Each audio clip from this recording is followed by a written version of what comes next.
First tonight, new video shows what happened moments after two planes crashed at the San Marcos Regional Airport last night. It comes from two men who were hunting nearby when they saw the planes go down.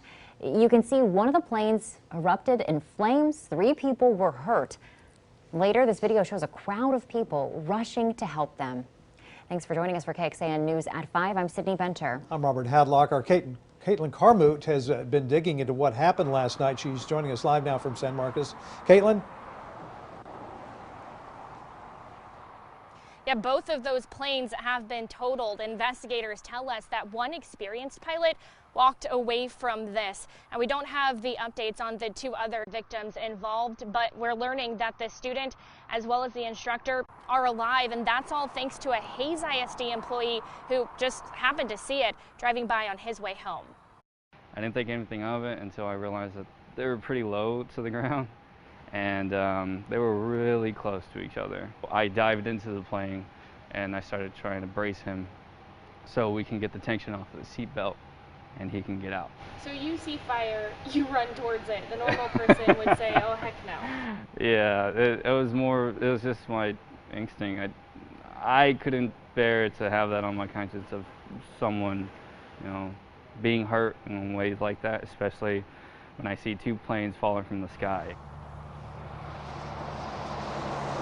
The planes were towed off the Tamarack earlier today. Both were in the air when they collided, but investigators have not released any more details about how the crash might have happened.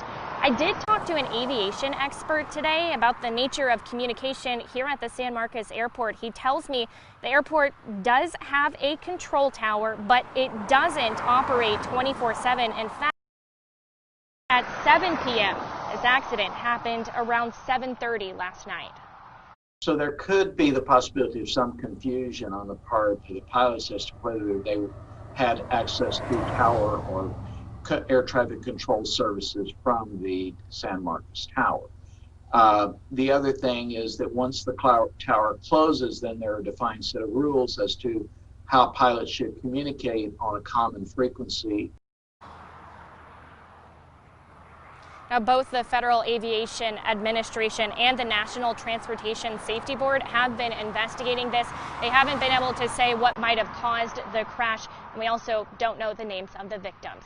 Caitlin Carmoot for KXAN News. All right, Caitlin, thank you. And we looked into what happens following a crash that involves a pilot in training. The FAA tells us it reviews all accidents and could take a variety of actions, including pilot certification revocation. We looked at NTSB records and found that federal investigators have reviewed almost 24 accidents in San Marcos since 1982. At least 2 of those involved student pilots. In 1987, a student lost control of a plane when the tail wheel came off the runway. An instructor was on board at the time. Then in 2017, a student pilot on a solo flight landed too hard. In both cases, the aircraft were substantially damaged. No one was hurt.